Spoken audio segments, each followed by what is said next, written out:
lacrosse friends, welcome back to the World Indoor Lacrosse Championships. I'm Stephen Stamp. I'm joined once again by Chaka Bainbridge. Pleased to welcome him back to the booth. We have England and Australia. This is a big rivalry game for these two countries. Yeah, I was just talking to the Australian side in the tunnel there, Stephen, and they told me, these are two nations that don't share any lost love between each other. So I think both teams come into this game thinking they can beat and win the game.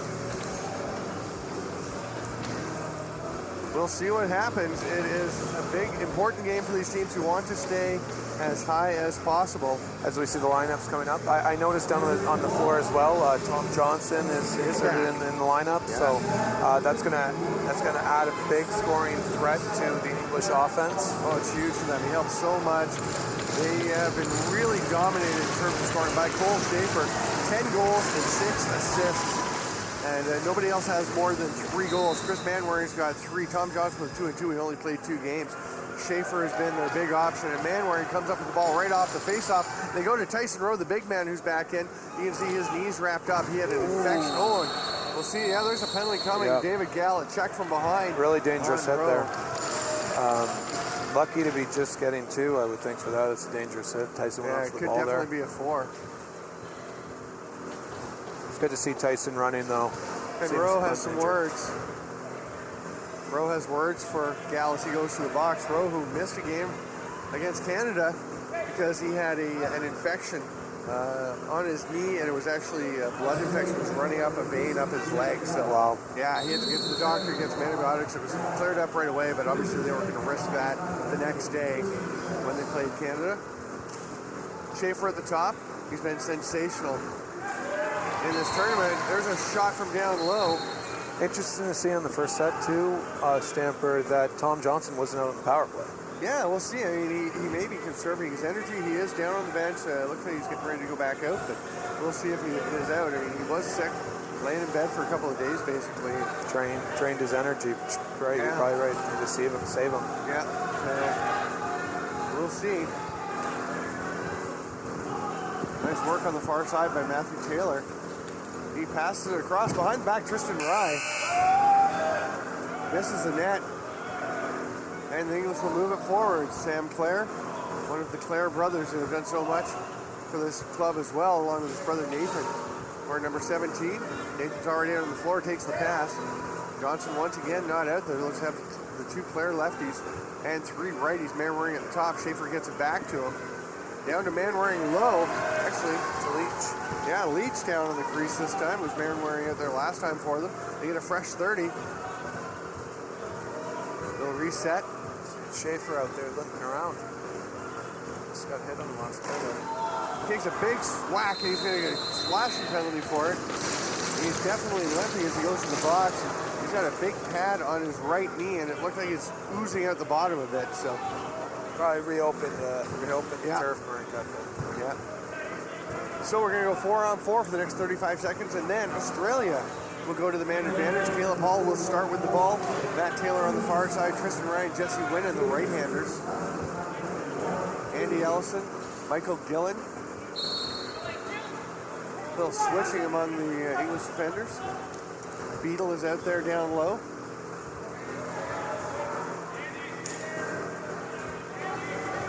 Hall trying to slip down.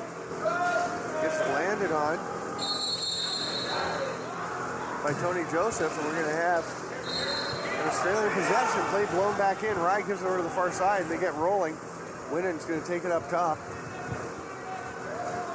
I like how the uniforms, the green with the yellow on that, but the names on the back of the jerseys are very hard to read. Again, basically, I've given up on it. I just recognize I can't read them. They're just going by numbers anyway. And you get to know who the players are. Yep. As they wait out the end of their penalties, so they go on the power play here. Yeah, men's play sprints to the top of the crease, and a shot from the outside, but Winnan comes straight back to him. Shot clock expiring. Nick Rose just grabs it. Rose, a huge factor in determining the England games. Kept them in a lot of games in the blue division, and they may not have been in otherwise. And Matt Taylor's going to get that ball. Australia gets a fresh reset and will be able to kill or go back on the power play attack. Yeah, Tom Johnson came out of the Odor there to maybe kill some of the clock, and he had a forced turnover there by Australia, and Now he's got down on the defensive end. Probably not how he wants to expend the energy he's gotten No. back. He's going to run up the floor, though. But Australia gets it back, and Johnson keeps going, knowing the shot clock about to expire. Tyson Rowe's going to look up. But Caleb Hall, just got enough in the way of Rowe. I'm not sure Rowe even saw him before Johnson was covered. Keith Nyberg, the captain, sprinting out to take care of that. 22 seconds left on the penalty. There's a 5-second difference in the shot clock, so they're not going to be able to kill quite the whole thing.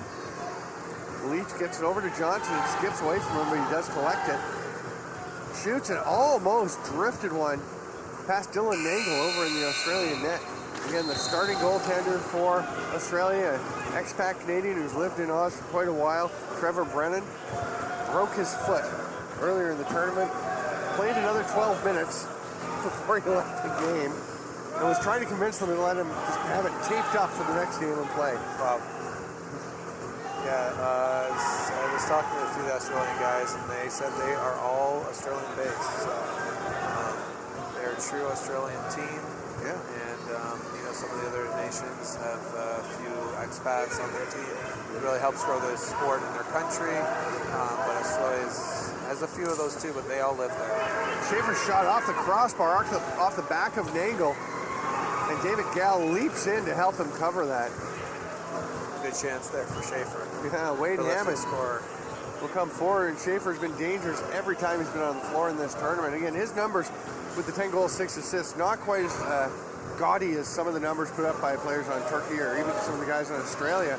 But remember, they were playing in the blue group. They had 3 games against Canada, the U.S., and the Iroquois Nation. There's a dunk attempt. Yeah, it is a really big difference. The leading scorers in this tournament usually don't come from that division because the separation of talent in those lower divisions is so high that you do see guys get 10 goals, like you just said, in one game. I am going to share a little information with you all in a second about Turkey's game today. That is quite remarkable, actually. We're going to finish some play here, though. Australia comes up with the ball. They're going to move it up the floor. Slow things down, get the ball to Caleb Hall. After Dan Metz play, moved it up into the offensive zone. Taylor with the pick, a little roll, but Michael Gillen stayed with him. Hall got his way through to some open space, lost the ball though, but Winning gets the shot and it's going to bounce right out to Hall. Big hit by Gillen, and Hall gets it to Winning. Thought about giving it to Ray there, to Rye. So it's Tim Ratchie, number 31. Rye was over on the crease. There's a long pass up. Alan Keeley, the alternate captain for England, will just leave it there for Chris Manwaring. I'm impressed with the early effort from out of the Australians here, Stephen. Yeah. I thought England would have a bit too much firepower on the offensive end, but they're playing good defense. They're getting offensive sets.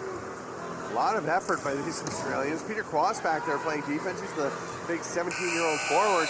Penalty coming. It's going to be a high stick as Wade Hammond trying to check Tom Johnson. 2 referees pointing at us when you know you've been nicked. So Johnson was a very serviceable player in the NLL, played for the Washington Stealth, had a few good seasons out there. So he can play, he can score. He's an offensive player in a professional league, so he has good hands, and he's out here on the power play and see if he can make something happen with Schaefer. And he knows the game, making a strong contribution again to the growth of English lacrosse. Players once again out there. They've got Johnson with him now, as you mentioned. He shoots. It goes through the legs of Nangle, but comes out the other side. David Gall grabs it before Manwaring, who was posted on the crease can. Interesting here, Tom Johnson staying out on the floor. Oh, now here he comes. Mixing things up a little bit.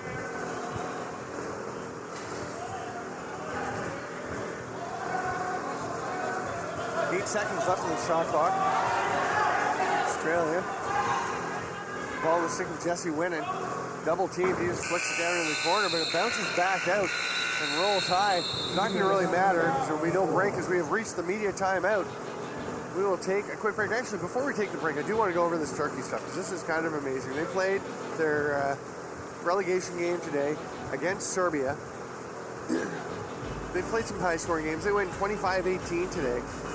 Here's their scoring list. Anthony Terranova, 7 goals, 3 assists. Dave DeRiso, 7 goals, 4 assists. Joseph Rinaldi, 7 goals, 6 assists. Wow. 3 guys score 7 goals each. And you scroll down for Serbia, and I just want to check if this is actually true. Alex Geit's not playing. Some guys out. Taylor Yarmovich listed with 12 goals. 12 goals. Taylor Yarmovich, who, when Serbia 25 shots on net. 25 shots on net, 2 shots off now, which means he only missed the net twice. Yep. And scored on almost half the shots he took. Can that be right? I don't know, but that's a great game out of him. Unbelievable. Losing effort. Yeah, I mean, holy cow. Yarmovich, who stepped in late with the team. Boy, not much question that he belongs there. No, what a great game for him. Nice way at the end part of the tournament here for him to get that done. Yeah. We're back underway. Manwaring. For Claire, over to Claire. Down to Johnson. Manwaring's going to go send a pick, and Schaefer passes across. That may be in. Not quite. It was close. Remember, in lacrosse, the net can move. If the ball is on the goalie and he falls back in, if it's across the line, it's a goal. Even if the net's been moved, even if the goal is on the goalie. Big hit by Caleb Hall on the forecheck, trying to turn the ball over. He will get it up the floor. We've got another possession on the power play here. I actually think Tom Johnson missed the open net there. He kind of threw it back into the middle where the goalie was. It's true. I mean, he had probably about 1.5 feet of space on the near post and just didn't get the shot he would have liked. That shot, a hard one by Manwaring, skips off an angle up into the mesh. A fresh 30, and there's 25 on the penalty still. Oh, that's almost a goal. I think Cole Schaefer was trying to catch it. I don't think he meant to shoot it right away. It kind of bounced off his stick and rolled across. Manwaring is flattened, and again, the Aussie D comes up big. They've got 11 seconds left on the penalty. David Gall running it, and they will kill it off. Jesse Winnen's just going to wait for his teammates to get out and join him. Very nice penalty kill there. So they're able to get away from another man down, and still zeros out here on the scoreboard. We saw the last game, Germany and Finland go without scoring for quite a while. It was still only 4-4 at the half. So today is defense day here at the World Indoor Lacrosse Championships, unless Turkey is playing. Well, I think too, as you see the seeding games, you get to see England play some teams that are more at their talent level, yes, so they're not playing the Blue Division games. Yeah. And to be honest, this is more like their tournament, because yes, when you come into the Blue Division, you gotta think there's some heavy favorites you're in every game against, and this is where kind of their tournament, they can have a bit more freedom out here on the floor because they have more possession. And it was a shame the way the schedule worked out for them, as that ball is just, the pass is missed, it rolls into the corner, that England and the Czech Republic, their one big competitive game in the Blue Division was against each other. It was the first game on the schedule for them. It would have been nice for them to get pummeled a couple times early and then go out and get it. Although England did give the United States quite a run, being ahead 7-5, up 7-6 at the half, and then kind of came out and were a little satisfied with what they'd done to that point. Yeah. Wilson just skips the ball ahead. Walker, sorry. Tom Johnson waiting for something to develop on the Nathan Clare pick. Goes to the net, an angle with the save. Johnson gets it back. Goes out to Clare. He drops it but picks it up again. Good work by the Aussies. They are all over the English offensive players. Wade Hammond gets body position, goes down to the ground but picks it up. He's run over by Manwaring, and they come up with the ball. Great Clare hustle. to Johnson. Great hustle by the Australian defense, but then they get the English team hustled too and got a turnover. Nice job by Evan Locke. Knocks the stick out of Tom Johnson's hand. Slips down. Avoids a check from Manwaring. He'll run it up into the offensive zone. Yeah, happy. I think you're still seeing the effects. Sorry to interrupt you, Stephen, there, of Tom Johnson's sickness. He seems a little bit slow out there, a little bit like it's an effort just to get it on and off the floor. And you saw there, you don't see these pro guys lose their sticks too often. No, not at all. Keep an eye on Michael Gillen, number 75, an alternate captain for England, who was on the team in 2011, played for the Barrie Blizzard and won a Creators Cup CLAX championship this year. And he was banged up, his ankle bothered him earlier in the week. He took the game against Canada off. There's a shot, and running into the goalie is David Leach. David Gal gets there to talk to him, and the refs immediately grab him and say, we're taking him to the box, leave him alone. It'll be an interference, goalie interference penalty. Yeah, that's been Leach's move throughout this tournament, the games that we've called. Just like the dive across the crease. That time he got a bit too aggressive and gets 2 minutes to think about it in the box. Power play for Australia. They've been a high-scoring team so far. Caleb Hall and Dan Taylor, the big gunners. Again, against the lower division teams. 16 goals for Caleb Hall with 14 assists. 18 goals for Matt Taylor, number 44. Off the post. 12 assists. That one did get the post. Darkins is going to pass the ball up. They're running out of time to get it across midfloor. Joseph will sprint over. Tristan Rye tries to check him. Darkins just keeps going. Now he turns back. Gives it up to Claire. And they'll get it to Cole Schaefer and settle things down for the penalty kill. Good forecheck by Australia, but nicely run out by the English side. That pass bounces away. But they get it back. 3 seconds to shoot. And Nangle went up high.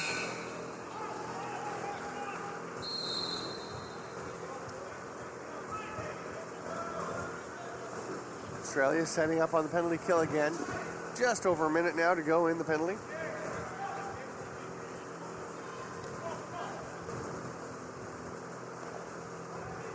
They pick up the rebound. Quick pass across by Taylor, but they couldn't quite connect. Meant to play just missed that pass. Andy Ellison, the newcomer to box across. Up to Gillen. Hall after him. Gillen protects it well, but the save by Nangle. Good hustle by Hall. They're going to say that Gillen went through the crease and then played the ball. So it's Australia possession. Andy Ellison, we talked about this before. I was told it was his first game of box across when he got here. He actually played a couple of games in the summer at a tournament. And there's a goal by Matt Taylor, who's played as much box across as he can. And he puts Australia up 1-0 with just 2.5 minutes left here in the first quarter. Yeah, really nice goal. Comes in early, gets the rebound. Nick Rose is down on the ground, didn't have time to recover, and puts it in net. And as at every lacrosse tournament, the Australian fans always travel really well, Stephen. It's always good to see the Kangaroos and flags in the crowd, whether it's the field lacrosse team or the indoor team. They're very supportive fans in Australia. Absolutely true.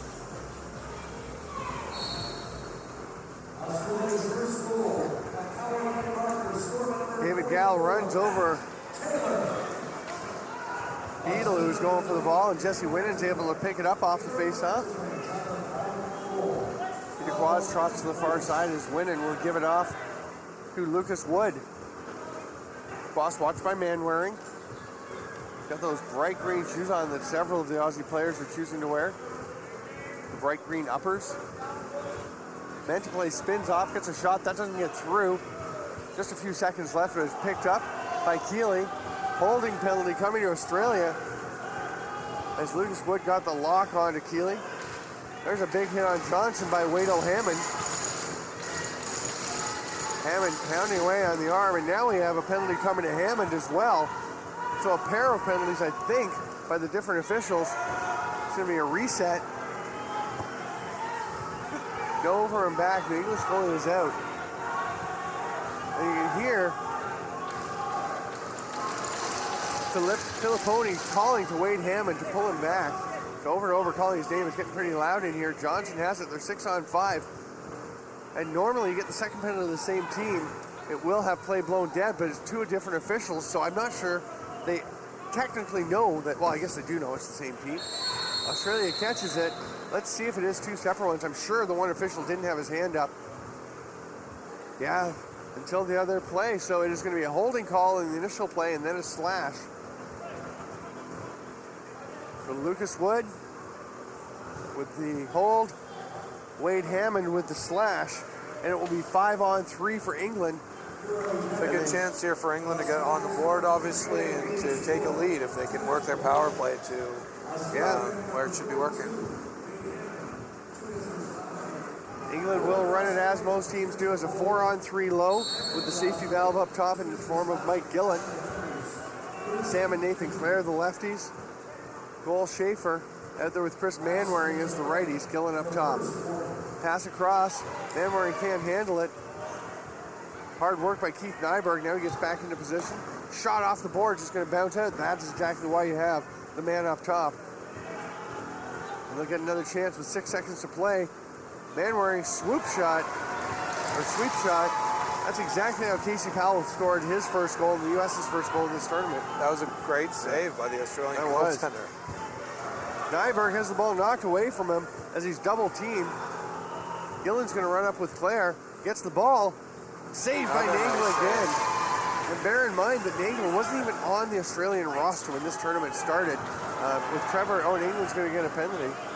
With Trevor Brennan breaking his foot, the FIL agreed to let them add Nagle, mainly so they wouldn't, I think, have to face the specter of another player having to don the goalie pads if anything happened to Billy Martin, who was the backup goalie. And Nagle has now stepped in, been allowed to be added to the roster, and he's been very good for them. We run out of time in the first quarter, 1-0. It's a very close game for Australia, and they're containing England's offense, and England, of course, doing the same to Australia. We're going to take a break. I'm Stephen Stamp with Chalk and Bainbridge. We'll be back with the World Indoor Lacrosse Championships on the Onondaga Nation right after this.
Welcome back to the World Indoor Lacrosse Championships. There is an English bear with a Canadian flag. Canadian flag. And an Australian flag. Yeah, that's cool, man. He's a multicultural bear. An international bear. Nathan Clare taking the face off for England. Going up against... Just checking to see. Okay, I was wondering whether that was Matt Taylor, but it's Luca Lettieri out there for Australia. It's 5-on-4 for Australia, for England. Australia took the 2 penalties at once. There's 47 seconds left in those, and we're just underway with the England penalty. Mike Gillen gets an interference call. So England, with their man up, they should really still be looking to pressure the ball, push the ball, and it's the same situation except they don't have the safety valve. Exactly. They move it around, skip past to Manwaring. Schaefer can't handle that pass down low.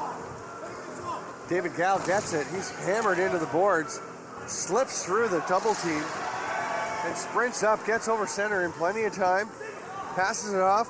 Caleb Hall doesn't give it back to him as Manwaring sprinted back. Now we have a penalty coming to England, and I'm guessing it's going to be too many men as they rushed off the bench to try and take away that David Gal transition break. Actually, Stamper, I think it was the cross check. Was it down in the corner? And yeah, his arm went up immediately, and Australia did a pretty good job here allowing their 2 penalties to expire. So now they're going to go 5-on-3 for 1:30. It is the illegal cross check, so is that going to be Chris Manwaring at will? So Gillen and Manwaring out there. Gillen usually would be one of the English penalty killers in this situation, I believe.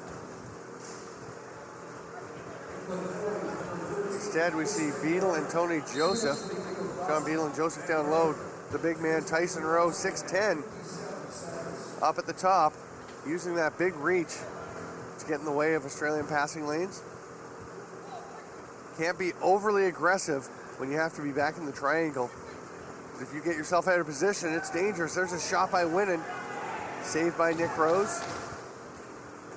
Yeah, the English team looks a little flat today, I think, Stephen. I don't know if it's just lots of games played or injuries, nagging injuries, but they look a little flat out here on offense anyways. Oh, there's a jumping shot. Put an effort on the far side. Doesn't quite work out. Looking at Cherry. Or Tristan Rye tries to pick it up, runs through the crease, then went to play the ball. And Tristan Rye saying, I didn't play the ball, Nick Rose did, which is a pretty strong argument. The English player here really should take a seat. He's that injured. Oh, but the refs are giving him the benefit of the doubt here and not blowing the play in. Yeah, Beadle hopping his way across. 23 seconds left on the penalty to Gillen. So England will have the opportunity to kill it. But it is 5-on-3, of course, for Australia. Tyson Rowe, the big man, running by Tristan Rye. Double team coming. They knock it out of his stick. Leach tried to come and grab it. Tyson Rowe checks the man down. Penalty coming. You're saying, you think that's a check from behind? Yeah, well, I was actually foreshadowing what was going to happen to the young man as the big Tyson Rowe was coming after him. The hit was after the fact of the yell. I just thought Tyson looked a little irritated. He lost the ball, and he wasn't giving up on the play, which he shouldn't. Nope. And I was more just thinking, because I thought, man, that big hitting a smaller man, there's going to be a big collision, which there wasn't in the end. And I actually didn't think it was a penalty. Yeah, it's called an illegal cross-check. I didn't think it's a penalty either. I think it's just a cross-check in the shoulder. I think the referee saw exactly what you saw, which was a scary situation coming for a young Australian player. So now it's 5-on-3 for Australia. I don't recall ever seeing a game with so much 5-on-3 action all at once.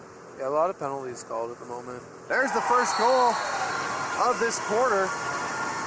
It's scored by Caleb Hall on the quick stick. Nice passing play, and they finish it off. Australia goes up 2-1, 2-0, finally taking advantage of one of these 5-on-3s. Neither team's been able to. Really nice passing play, great finish. You have to hit spots if you're going to score on Nick Rose, and Hall there hit a really good shot, cross crease, collected the ball well, and buried it. And they're still in the power play. Yeah, for another minute and 45 seconds. Australia's second goal, another power play marker. Gillen working hard, but Winnan pulls the ball out. It's picked up by Chris Manwaring, though. He tries to swim move on Gal. Gal locks him off pretty well.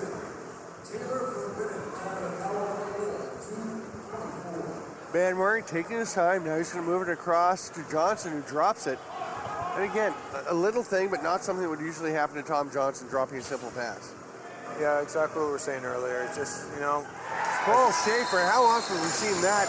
Normally he's actually a little higher, closer to the corner, but he tucks it far side, just inside the post, past the shoulder of Dylan Nagel. He missed the spot, but he did. Can shoot so accurately that his missing is still right inside the corner there. Yeah, nice great shot. point. Schaefer with his 11th goal of the tournament gets England on the board.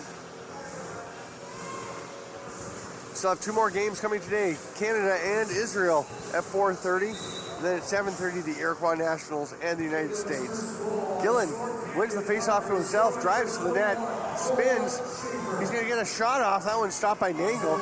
Great work by Gillen to extricate himself from difficulty there. And get a shot off. Yeah, with the Aussies all over him. I was wondering, you could tell he didn't want to force it, but when he saw some space that he could step into the shot, go ahead and take that rip. If you get a shorthanded goal, it would be huge for England. Didn't quite work out for him. Well, we saw the other day, England's they're a scoring threat on the shorthanded. They are. Tyson Rowe with a couple of big goals shorthanded. He's not out there now. There's a rebound shot. Gets it again, another shot. Tristan Rye is banged about by Alan Keeley, but England will get it up into the offensive zone with no call. They've got 17 left on the shot clock. Pretty much exactly synced with the penalty clock. Oh my goodness, Cole Schaefer heard what we said about not hitting his spot and nails it this time. Brilliant short side shot over the goalie's shoulder. Didn't really have a chance. The Australian goalie, Nango, was moving one way, and Cole just brought it back to the short side. Brilliant shot. Out of the Drexel product. There you go. University of Drexel. Philadelphia, Pennsylvania for us. What's the enrollment?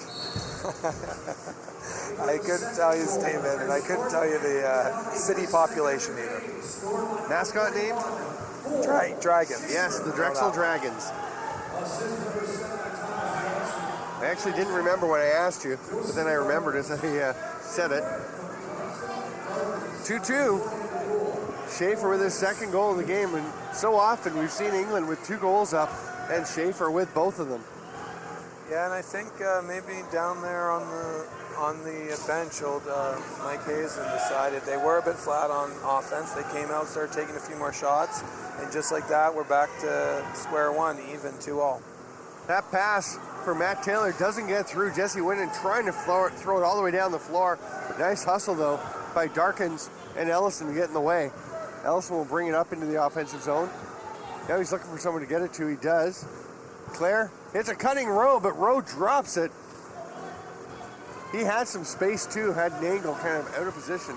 Yeah, he had a good, nice cut, hard cut to the net. He just couldn't handle the pass.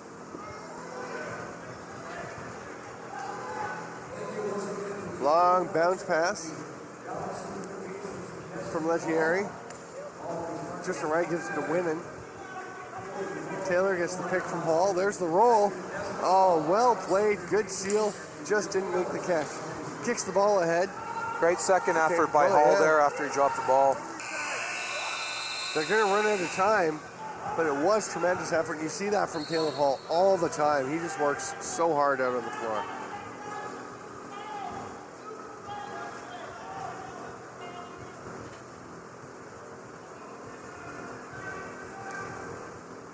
Tom Johnson will go and pick up that ball off the floor.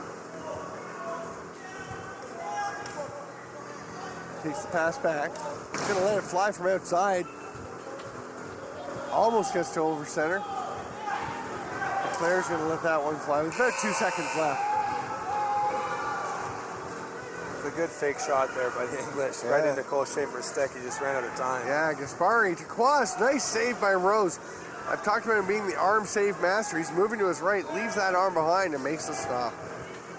Australia gets the ball back though. Quas goes into the corner to get it. Lucas Wood throws it to the far side. Tristan Rye behind the back. Oh, nice save by Rose. Again with his arm. Yeah. Great save. And just as we sit up here, Stephen, I got to make a comment. If you look at Nick Rose's stick tape job on his handle, it's the English flag colors. Yeah, that's fabulous. A lot of work goes into these guys, their masks, their gear, and that's really neat to see. That would have taken a long time. Yeah, that's really neat to see. And then you see the forwards will be in the penalty box and rewrap their stick in the course of a penalty with some tape. Goalies a lot fussier about their sticks, of course. I mean, forwards can be as well, but there's a hold coming. You could hear the entire Australian bench calling for a hold. Yep. And after a few seconds, the referee agreed. Delayed penalty still coming. Yeah, I think it was fairly obvious hold as Rowe gets hit right in the melon with a shot there. It's quite lucky that wasn't John Grant Jr. shooting that, so or else he'd be down on the floor. 2-2 the score, Australia and England. We're going to take a quick break for the media timeout. We'll be back. I'm Stephen Stamp talking Bainbridge at the World Indoor Lacrosse Championships.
Welcome back to the World Indoor Lacrosse Championships, where the score is 2-2 between England and Australia.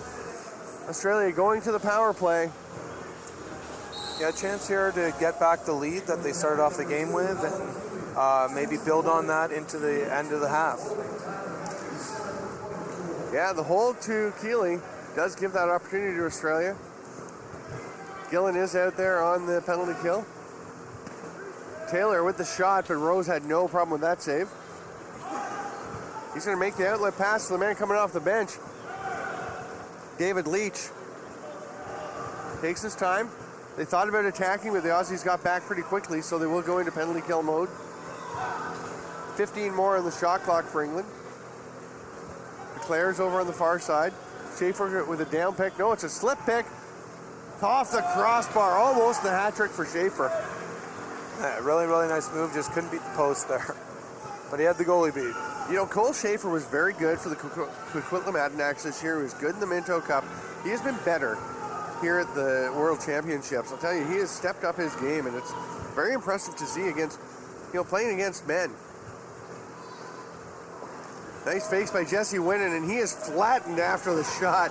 And Tony Joseph. Great rebound shot, but Nick Rose got up fast, got over a cover, and closed the door. Caleb Hall to Tristan Rye, who buries that one. Really great shot. They had England back on their heels. Yeah. Finally got on the scoreboard there, but good movement, great shot. Nothing much Nick could do about that one. Brian played for the Whitby Warriors this summer under coach Derek Keenan. Keenan on the Canadian staff. He was one of the players that Brad MacArthur, your coach with Israel, was hoping to get together as part of a coach's team. Thought they could do pretty well in this tournament. You might be able to talk him into letting you play on that team. I think he'd be a depth player. Yeah. They've got some good ones. 3 of them, of course, from this English team. Mike Hayes and Patty O'Toole and Chris Driscoll. Interesting that is 3 defensive minds. Driscoll, a long-time defensive and transition player in the NLL. He did play offense earlier in his career. Mike Hazen, a defensive master and a masterful defensive coach. And Patty O'Toole, of course, a Hall of Fame goalie. Yeah, all 3 were brilliant players, pro players. Hazer, great, one of the best defensive players. Probably just as a good coach. Yeah. Won 3 national championship, some man cups, and a great leader. He's a great leader as a player and as a coach. Tristan Rye, D'd up Andy Ellison, goes around him, drives and dives, lands in the crease. It's going to be England ball. And Hazen, known for his 5-on-5 coaching, that he likes to get the transition out of the game, really get the defensive guys off the floor and the offense on, then vice versa. But he is so able to adjust to what a game situation dictates, what his personnel dictate.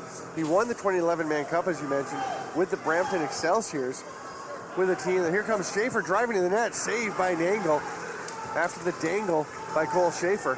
But he won that Man Cup with a team that did not have the offensive firepower or the defensive experience quite. They still had some good defensive players, young Kyle Rubish and Chris Corbeil and the like, Sandy Chapman, but they didn't have the offense to compete with other teams.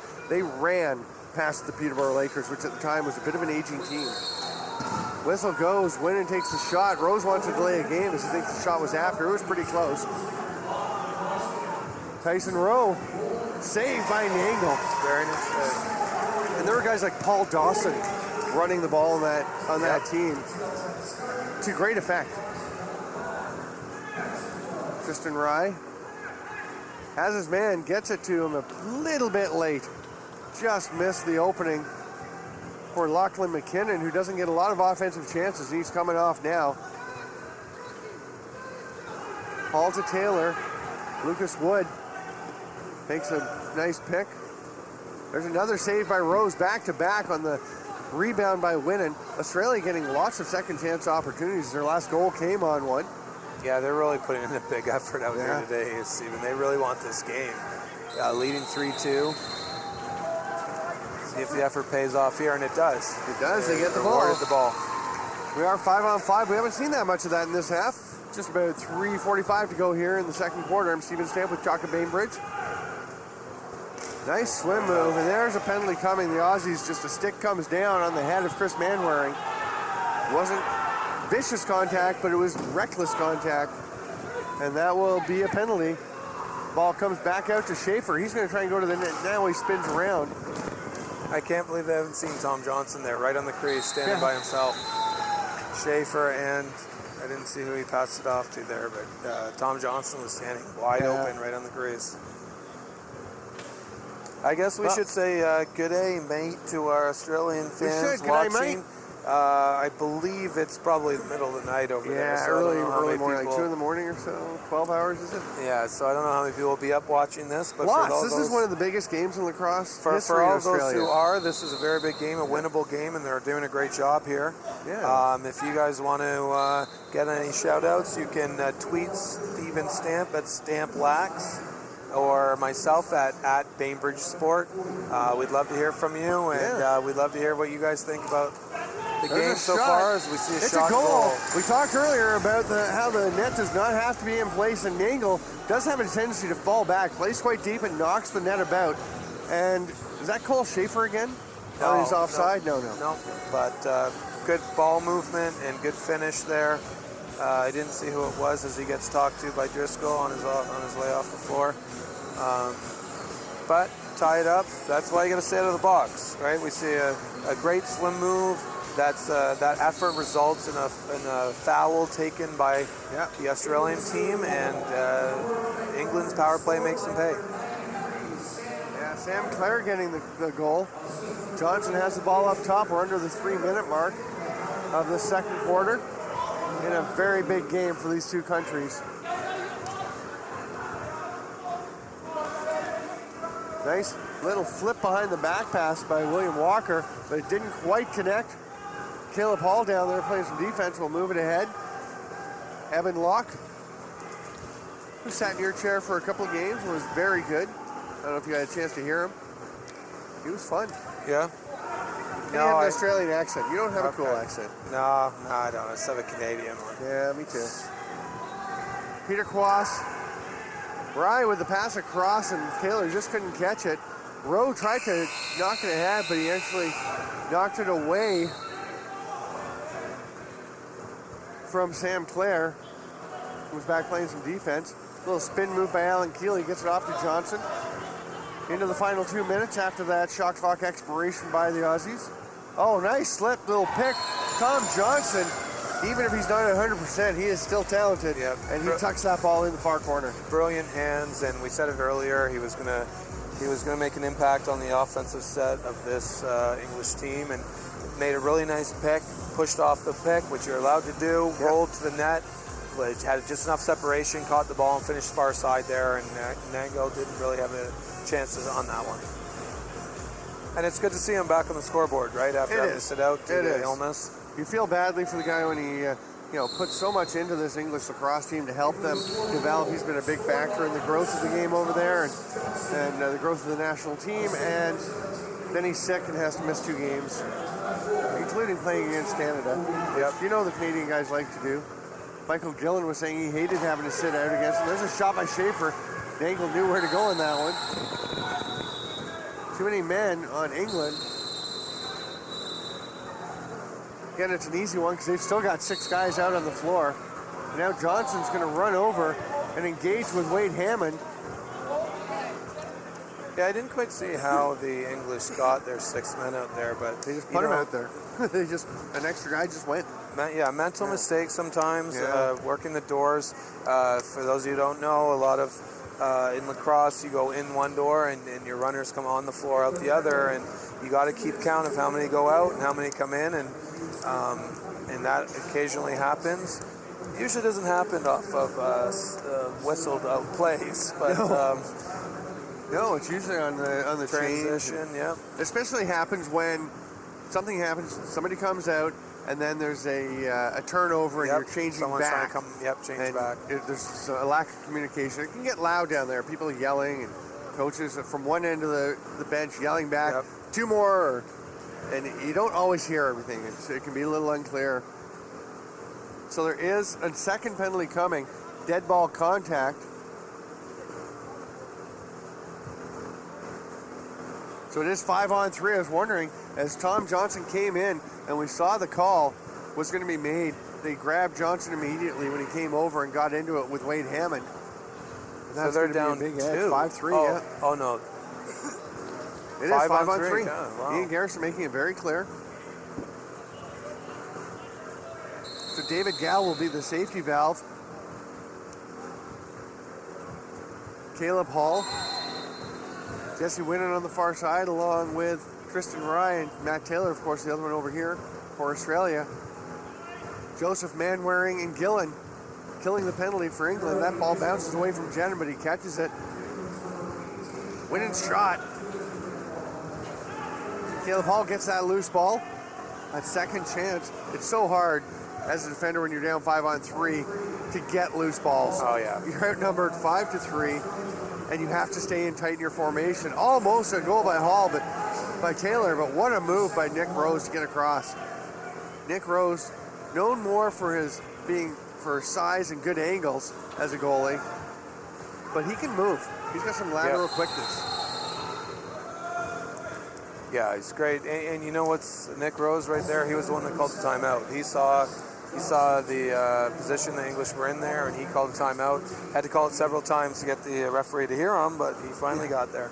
40.4 seconds to go here in the first half. And just going to take this moment while we have a timeout to talk about a very special supporter for England lacrosse, a former player who is a friend of Dave Clooney, number 21 for England now, close friend and teammate Andy Davies, a friend of a lot of these players on the England team, and they've been best friends since they were 4 years old. Played for the Purley Lacrosse Club, and that team's bus had an accident a couple years ago. Tire blew on the way to a lacrosse tournament, and the bus flipped over. Andy Davies was thrown from the bus, suffered a spinal cord injury among others, and he's now a tetraplegic, which I wasn't familiar with the term. It means he has no feeling from his chest down and has minimal grip ability in his hands, can't really use his hands much. As soon as he found out that David Clooney had made this his 3rd straight English lacrosse team, Andy Davies made arrangements to come to the tournament. He's in the elders room at the end of the arena in an orange wheelchair. He's been catching every game, and they're just thrilled to have him along, and they consider him a part of the team. They will have a jersey for him and things. So great to see that Andy Davies is here. And brilliant lacrosse story, great support, and it's very, unfortunate the accident and all the resulting things from that. But that speaks a lot about the lacrosse community, right? They're very people are very compassionate about things and supportive of there's been some issues in the professional lacrosse league with some significant others with battling some cancer and other things too. And the lacrosse world is really, really good about supporting their brotherhood, and so it is a really nice story. It's nice to see him here supporting the English team. Yeah, I went a little longer than we planned to. Kind of went over the last few seconds of play, but you did get to see it. But I thought that was an important story to get out because, again, Andy Davies, obviously not going to be hearing this because he's down at the end of the rink watching this game, but for everyone back in England that knows Andy and knows David Clooney and the rest of the team, he's here. He's having a great time. There was a documentary about the whole thing, and everyone was just amazed with the strength and courage that he showed, worrying more about his teammates than himself in that situation. So we give a cheers and a shout out to him and to everyone watching from England, from Australia, from around the world. I'm Stephen Stamp with Chaka Bainbridge. We are at halftime. It's 4-3, and we will be back with the second half after this.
Hello, lacrosse friends. Welcome back to the World Indoor Lacrosse Championships. I'm Stephen Stamp, joined by Chaka Bainbridge, and we have some information to share with you before we get back underway with this game that England leads 4-3 over Australia. First of all, I was corrected. I stand corrected.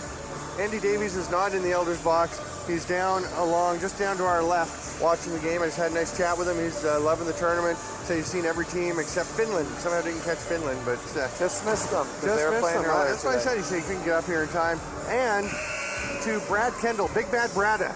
I love it. On the East Coast of Australia. Loving the coverage. 4 a.m. East Coast of Australia when it was 2 a.m. here. So 14 hours out on the East Coast, 12 hours ahead on the West Coast. So in Perth, I think it's 2 hours there. Regardless, he's up either late or he got up really early. So that's right. Thanks at Big Bad Brada for mentioning us, or he tweeted at Steven, and we appreciate that. And we also found out after the first stoppage in play the enrollment of Drexel University, which is like 26,000. It's a lot of people. A lot of people. I didn't think it was that big of a school. I didn't either. Our resident Philly lacrosse expert for that Granado knows his stuff. So thank you very much. 26,359 in 2014. He also helped out a little. He said the time in Australia ranges from +8 hours to +11 hours, but if it's 4 a.m., it's +14. I think Rocco might be wrong there. I'm going to go with the guy who's living in Australia, not the guy who lived there for a while. Uncle lived there. Come on, Rocco. Check your facts. But thanks for the info. As we get underway here in the third period. 4-3 England, and they have killed off the penalties they had. There was just a few seconds left. Jesse Winnan spins off a check from Alan Keeley. They go to the far side. Taylor with the pass somehow gets it through to Winnan, but Rose makes the leg save, pulling the wickets together. The ball is picked up and pops out into the England bench. England advocating for them to get the ball. Nathan Clare saying it was off an Australian player, but it went straight off of Nathan Clare's stick into the bench. So. Yeah, I think it was pretty clear it was off of them, but you got to fight. You maybe change the referee's mind. Doesn't happen that too often. Yeah. Meant to play to Hall to the back of the net. What a quick release. Really? That was actually Lucas Wood. I didn't even have time to see who it was. Great, really nice pass, but better shot in and out of the stick very quickly. Just while we're getting set up for the face-off here, I want to say thank you to Connor Wilson. Did a great job on the color the last few days. He did. Covered for me. I noticed he got some love on the Twitter universe as long as yourself. Some recommendations that you guys should continue doing color into the semis and the finals. I don't know what we're doing the plan the semis is. Today, you are? yeah. Okay. We are. Oh, you are? Okay, great. Yeah, I tweeted it out, but just so everyone knows, we will be, Connor and I will be bringing you the semifinals. Tristan Rye goes behind the net, but yeah, 4:30, Canada versus Czech Republic, and then 7:30, the Iroquois Nationals and the United States of America in what should be a fantastic game. Well, hold on, before we get back to the game here, Stephen, it's not actually Canada and the Czech Republic. Israel. It's Canada and Israel. Oh my God. So hence why I will not be on the call, because That's right. I will be out there with the team. Oops. So yeah, thanks for that. Sorry, buddy. I actually said that, didn't I? Wow. Canada and Israel with a huge win, 13-12 last night. Full credit for that win. A huge breakthrough for Israel. It gives us a chance to talk about it. That is exciting for the Israeli team to get to the semifinals in the top 4 in the world in their first World Indoor Championships. Kudos to that club, their coaching staff led by Brad MacArthur. We're very thrilled. It was a thrilling game as well. I think anyone who watched it or was here, it was a close back and forth game. We were able to pull it out. Must have been a fun game to call. It was. Oh, exciting. Ball trapped on the back of the net. They're going to say it's English possession. So Cole Schaefer will take the ball. We're at 4-4, 3 minutes into the third quarter. I'm Stephen Stamp with Chaka Bainbridge. I like your part about Connor sitting in for you. Yeah, it was great. Took my seat. That's right. Kept it warm for when you get back this morning. No, yeah, he did a great job. Just joking, obviously. He's did a great job. I was able to hear some of it on watching the game tape, and it was a very, very good job of both of you guys. Thank you. Peter Quast takes the ball, heads over mid-floor.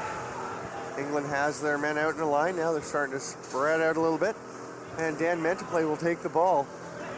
Tremendous performance by this Australian team, keeping England in check and scoring to go ahead. Peter Quast, the 17-year-old, bounces a shot past Nick Rose. And it's got to be exciting for a 17-year-old from Australia to be able to say, I just scored a goal on Nick Rose. Yep, it's just like after our game last evening, I was just in awe of our guys that they had done such a great feat in goal scoring on a high caliber professional goalie. Yeah. And so you're right, that 17-year-old boy is probably going to go home, and that's the greatest story he's got from this tournament. And it's an important goal, puts them up. Oh, it's big. 5-4 in again. As we said, one of the most important goals in the lacrosse history of both of these nations. These teams have been in the World Championships for a while, but it's always important when it's a deciding game on when you're going to finish. Remember, the winner of this will play for 5th place. The loser of this will play for 7th place.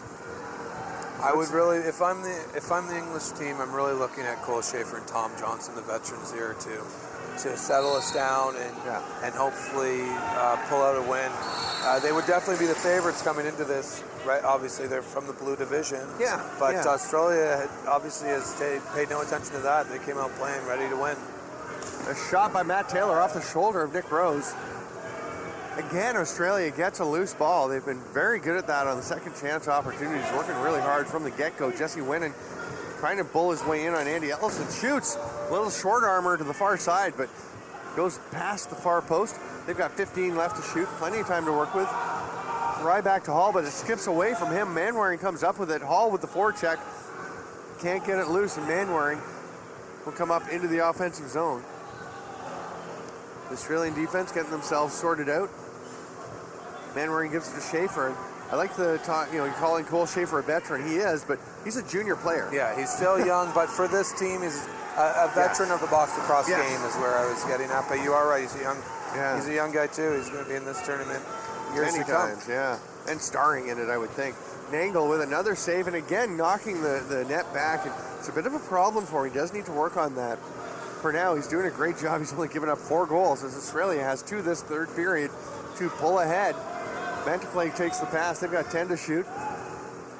He's thinking about letting it rip. Now goes out to Hall, who passes it to Quast, the last goal scorer. Lets it fly off the foot of Ellison. They're battling for position. Not going to be over and back, but the shot clock will expire. So Quast, a nice job to get body position and tap it down into the English zone so that Australia can get their defenders out. I almost said British, which I was saying earlier in the tournament, and I got some heat on Twitter. I did see a few complaints on Twitter there. I'm from England, too. I mean, I wasn't born there. My family's from there. My brother was born in England. And a goal by Tom Johnson of Team England, making it 5-5. Really nice catch and shoot by Tom Johnson. As I just was saying, he needs to step up. Cole needs to step up if they really want to take this game home. And Tom Johnson, we've talked about how he was sick for a couple of days, hasn't looked full of energy today, hasn't been his usual vigorous self, but he has 2 big goals for this English team. So I do apologize to those who I offended by saying Britain or British. I should have known better. I don't think anybody was all that upset. No, I don't think they would be either. But someone was enough to tweet. Noticed it enough to spend their time to send a tweet out. That's right. So they deserve an apology. There's a battle for the ball along the boards. And we have a holding penalty as Alan Keeley just threw the clamps on Tim Ratchie and tackled him to the turf. And that may not be a terrible penalty, because that was a great scoring chance, and it looked like he had some space on this side of Nick Rose. Yeah, some penalties definitely are advisable. Most are not, but if it's going to stop almost certain goal or a good scoring chance, I agree with you. Some are worth taking. You take the risk that your shorthanded unit can hold the fort here for 2 minutes. England does have 2 shorthanded goals again today. Cole Schaefer with both of them. Just setting up when they get down on the other end. So if they can get the ball back, they are always a threat. There's a save by Nick Rose, and they do get possession. Tyson Rowe breaking out one side. Rose looks at him. He's not there, so Nathan Clare off the bench is the target. Caleb Hall back in defense. They pass it over to Rowe. He drops it. Hall's going to get position on him. Rowe gives him a little shove. The penalty coming up here to Australia. Checking from behind. After the pass was thrown to Rowe, everyone probably followed the ball, and the passer got blown up there. I think it was a good call. Okay, I was following the ball. Of course, that's the color man's role, is to follow the off-ball action, so thanks for doing your job. Well done. And we'll go to 4-on-4 for the next minute 29, and then England will have a bit of a power play. And our next stoppage should be the official's timeout, unless, of course, it's a goal. Yeah, I think that this is not a game Australia wants to get into. They were doing great 5-on-5. Another penalty coming.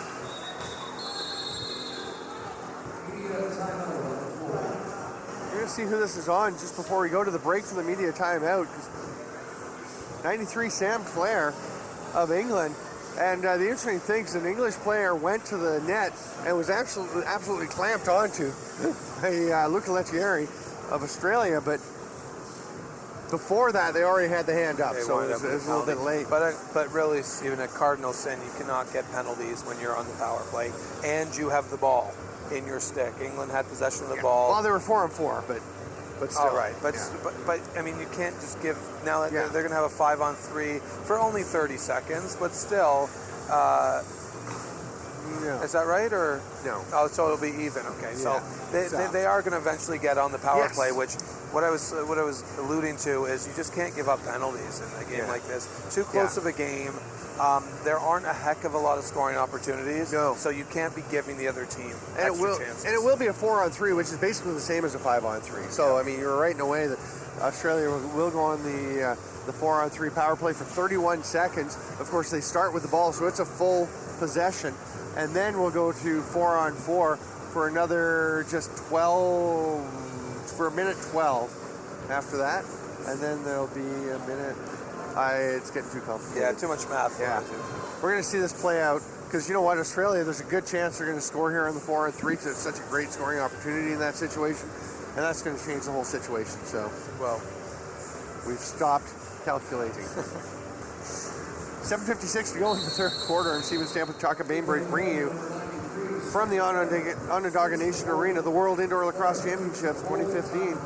Aussies moving the ball around the outside for the time being. Tim Ratchie out there on the right-hand side. No, Jesse Winnan. Shot by Taylor, stopped. Ratchie goes after it. Gets a loose ball to justify his existence, that's for sure, on the power play. Ratchie gets it back. Passes it to Hall. Gets it back again. Keeps looking like he's going to shoot, but he gives it to Matt Taylor. Now he shoots. It's a little bit wide. It's going to bounce out to Caleb Hall. Tyson Rowe can't get it. He's beat. They're 3-on-2, and the pass behind Taylor. Gillen tried to throw it ahead to Rowe, but didn't realize that he cut to the left instead of the right. Here comes Australia with pressure again. Pass across, quick stick, what a save by Nick Rose. Stopping Taylor. And I think 21 seconds on that. Yeah. You can see the English defense is a little tired out there. No kidding. They're going to be liking this, getting the ball out. But here comes a break. Michael Gillen with the pass from Tyson Rowe. Short-handed goal, down 4-on-3. Their third shorty of the game. It's U.S. all over again, except that they don't have the U.S. coming back to score like 8 goals in the second half. But great effort by Gillen. I was actually looking down on the defensive side. Yeah. They looked exhausted, and he was one of the people that was limping around. Just like that, they get a turnover. Tyson Rowe picks up the ball, and he takes off like he just came out of the box. Yeah. So good effort and a great goal. And you're right. They almost don't want to go on the power play if you're Australia. Now, they're staying 4-on-3, which I don't quite get because should that not have released the first penalty? Well, no, because it was on them. Oh, it's short-handed. Yeah, so Australia gets it. Sorry, folks, I have called about 23 lacrosse games this week, so occasionally it gets a little confusing. Caleb Hall fights back. Shot by Winnan. What a goal! In the 4-on-4 situation, the first penalty was released, and Winnan just reaches around the defender and tucks a shot inside the far post. Really nice goal, just like that. They were down, they lost the shorthanded, they got a shorthanded goal against, and come back, score at not even strength, but 4-on-4. And I was actually half waiting for some tweets to come in to correct our math there on the penalties. Oh, because our math was horrible. Yes, but I will say, my math. you have done a lot of games, and it should be excusable to make an error from now and then. You don't make a lot of them, so I appreciate it. I'll say it's okay. I don't know if everyone else will, but. Well, you're the only one I can actually hear right now, so unless people tweet it, I won't hear. So I feel pretty good at the moment. Thanks, man. 6-6. Another penalty expires. England has 8 seconds left on theirs. We're actually going to be back to full strength in short order. Hall takes the ball on the far side from men to play. Sam Clare is released. Picked up by Taylor. Taylor doing a good job, so Tyson Rowe is going to run the floor. He's got Ellison with him. Passes across, there's a goal. And Matt Taylor came out to cover Sam Clare, but then let him slip away. Good finish. He caught the ball. Yeah. I think it was below the goal line, and he reached back. But like you were saying earlier with the Australian goaltender there, because he knocks the net so far back, and you explained the rule of if that net is off the goal line, it actually helps the player because he doesn't have to get up top side of the net to throw the ball in. Yeah, I mean, you see in that instance, Nangle just knocked it back about 2 or 3 inches. Well, that's the width of the ball. That gives him the width of the ball extra to get the ball in the net. So I don't think it was a factor there because he actually fired it. He had a bit of space, but Clare puts him right back on top. We've had such a low-scoring game, and now a flurry of goals puts England ahead 7-6. A catch in traffic by Lucas Wood. Christian Rye driving to the net, 6 seconds to shoot. Peter Quast goes to the net. Thought we might actually get a holding call there as he was kind of grabbed, but obviously not enough for the call. Pass out to Schaefer. So that's 3 goals in 1 minute and 5 seconds. Yeah, after a long time without any. Of low-scoring action. But lacrosse is like that, isn't it? You got runs, you got lulls. You have Turkey scoring 20 goals a game. Yeah. 7 goal scorers in one game. 3 in one game, unbelievable. I've never seen that. Never heard of that. No, I guess I haven't seen it because it just it happened over the pavilion. Moving pick on the Australians. We're going to go back the other way for England. A little pressure from Caleb Hall. They get it up to Tyson Rowe. David Leach will come and take the pass. No, he's just going to run down to the corner, and Sam Clare will take it. Tyson Rowe goes up to play some offense. Actually winds up sending a pick on his own man, Nathan Clare, but it must have helped because David Leach goes to the far side and tucks the ball into the corner over the shoulder of Nangle. 8-6 for England. Yeah, I was thinking we were going to see a dive across the crease there by David Leach, but he stayed on his feet and saw the short side get opened up and buried it. But he knows that Dylan Nangle's been watching him play. They probably watched some video and saw that Leach does like to dive across, and may have noticed that Nangle was edging over, getting ready for that, because there obviously was enough space to fit the ball in on the near side. David Gow comes up with the ball off the face-off. Ratchey will toss it over the far side, and Winnan gives it to Caleb Hall. Australia will try and get back into this one. Winnan with the hard shot off the turf and bounces up off of Nick Rose and into the mesh. Australia gets it back to the fresh 30. Pick from Winnan. Ratchey throws it across, doesn't get to anybody, but Hall picks it up. Gillen just misses the big check and runs himself out of the play. Hall dives. What a goal. It's good. And that was perfect foot placement. I was actually looking at his foot when it became obvious he was doing a dive, and you could just see a sliver of green, of dark green between the bright green and the white, his shoe in the line. Yeah, that was a great play. I thought he was going too fast. He was going to get a little nudge and get into the crease, but great body control, great shot, far side of the net, beats Nick Rose. So tough for the goalie when players do that, because you think, maybe if you're just watching, you think, well, he's diving across to the far side, just move over. But players that dive like that tend to get very good at reaching back across the body if the goalie does go early. So you can't cheat, you can't overplay it. You just got to go with them and try and get there first. 8-7 in favor of England. We had a fantastic game last night. Very intense between Israel and Czech Republic, won by Israel. And now England 1 goal up on Australia in another game between great rivals. I mean, these two, of course, Australia founded, the whole penal colony thing, but it goes way beyond that into their sporting culture. They're both big sporting nations, and they have a big rivalry, no love lost. Last night, I think the Czechs and Israel is going to be one of the great rivalries. And here, what a goal! Talking about a great goal by Caleb Hall. Sam Clare just comes to life.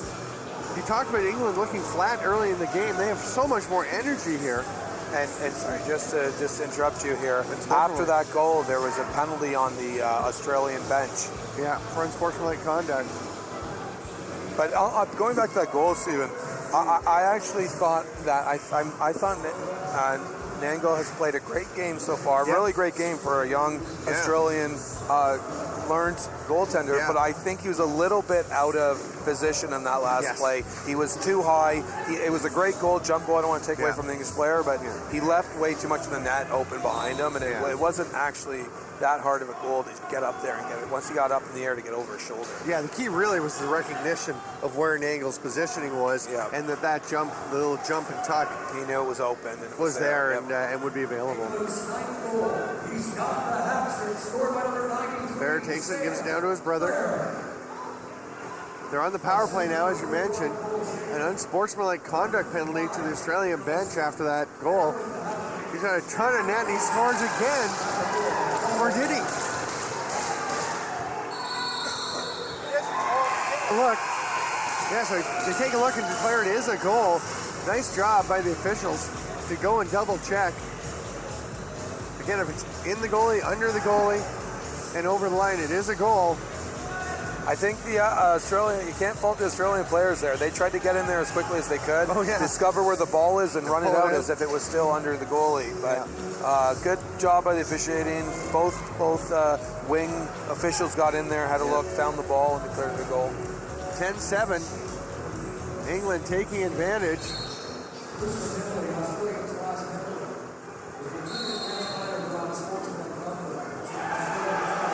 Get the ball, and the Aussies are getting fired up. Jesse Winnan irate over the call on that face-off, giving the ball to England. Tom Johnson out there.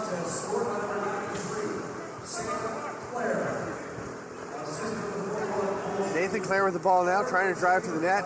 A pair of defenders on him, including Jesse Winnan. Plays at both ends. It's going to be England possession again. Australia getting upset, frustrated, which tends to happen when one team is getting the majority or plethora of the calls. Yep. And even if they're right, even if all the calls are correct, which I haven't really seen a lot of stuff glaring lately, but they just get frustrated because they feel like the officials are against them. Yep. And we just saw 2 quick transitions back to back. England threw the ball away on the power play. And Australia had a quick, nice little chance there, but now they're back in their penalty kill unit. Nathan Clare can't handle that passer. He had a bunch of net to shoot at. Gets it back, goes to brother Sam. And something happened, which returns the ball to Australia. I have no idea what that was. I don't know either, I gotta say. I thought they were gonna call a penalty or something. I did too, and then I thought it was a crease call, but they didn't point at the crease, so. I'm glad I'm not the only one. We're in the final minute of the third quarter. 10-7 in favor of England. Australia trying to battle back. Michael Gillen strips the ball from Caleb Hall. Hall gets it back, and then Gillen gets it again. Running with Tyson Rowe. He's got Tom Johnson on this side, 3-on-1. He's got to go far side or shoot. Because Lettieri came back into it. He shot and it was saved by Nangle. Now it's picked up by Lettieri. Yeah, He's going. Gillen waited quite a long time there before he made a decision whether that be Yeah. shoot or pass, and I think he almost ran out of real estate because he had both Australian defensemen covering the outside corners of the net. Yeah, I feel like a couple steps earlier, a pass to Tyson Rowe was the play to make. Shot by Mentaplay is stopped.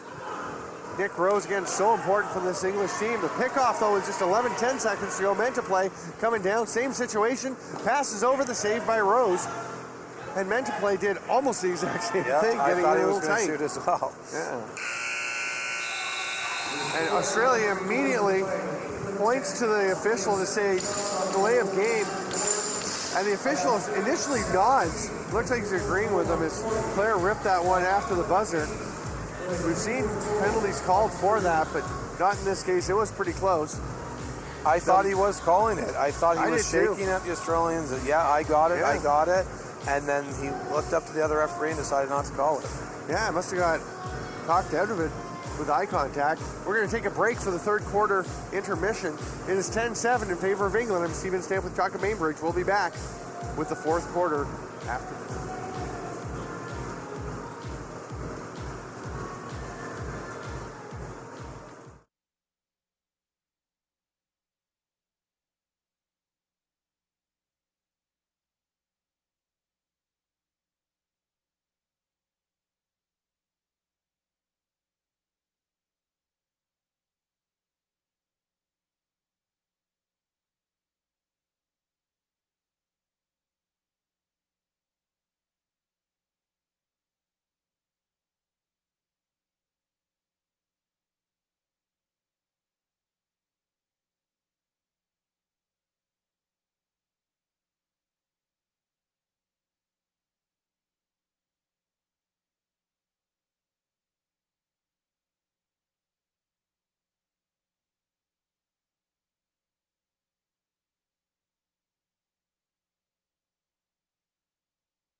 Welcome back to the World Indoor Lacrosse Championships,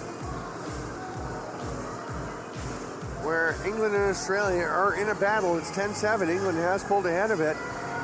Over in the Village Pavilion, another tight battle between the Czech Republic and Ireland, and the Czechs leading 9-8. But boy, that would be a tough blow for them if they were to fall further down the ladder.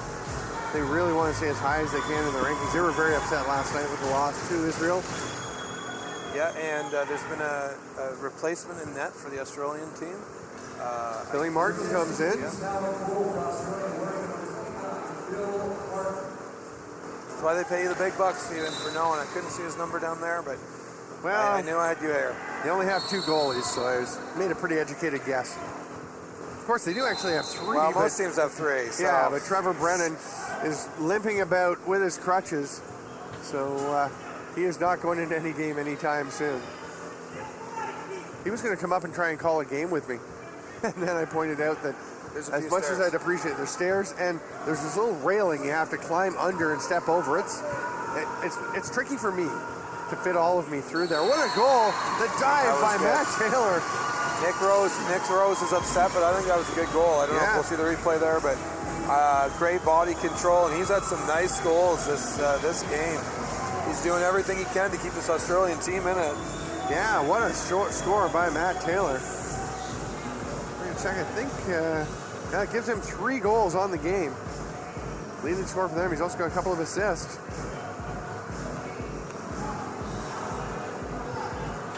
And you know, you play Lady Gaga and people start to dance. They can't help it. No, They're over in the crowd. I got a little move going on. Poker face. Lady Gaga, the new star of American Horror Story in America. I did not know that. Yes, I saw a trailer the other day.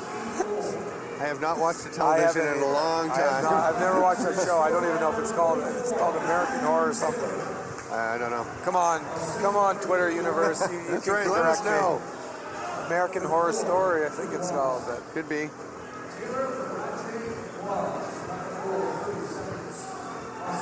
Australia with the ball. big game today Oh. too in Syracuse. LSU LSU Syracuse, it's the parents' weekend, but they did give Matthew Taylor a penalty for goalie interference. So the goal counts, and then he hits Rose after the ball's in and gets goalie interference. Oh, I didn't know. I've never seen that. I thought if it was goalie interference, the goal didn't count. Exactly. But as I mentioned, I have read the rule book a few times over the years. It does change a little bit every year, but it's not easy to catch every nuance necessarily. Caleb Hall, he's going to go to the net, and he's knocked down by Andy Ellison. Lands in the crease. Gives a whack to Tyson Rowe. Australians getting a little frustrated because they're shorthanded right now, and they're down by 2, but they've got lots of time. If they can kill this off, they'll still have 12 and a half minutes to get those 2 goals back. David Gallo watching. Claire down in the crease. Plenty of time. Watch Schaefer, though. That's dangerous. He misses the far side. He scored several goals in the Mitchell Cup like that, where he just went underneath. And now it's going to be David Leach scoring from up top. And, of course, that's the problem when you've got the Clares to pay attention to, Sam Clare with a hat trick, you've got Cole Schaefer to pay attention to, and David Leach, who I haven't seen score a lot this tournament, but he just ripped one home. He's putting a good game together today. Yeah, he can shoot. That's either his second or maybe his possible third goal today, but he's having a productive day, and you're right. When you put, it's just like watching the bigger teams that we'll see later on tonight.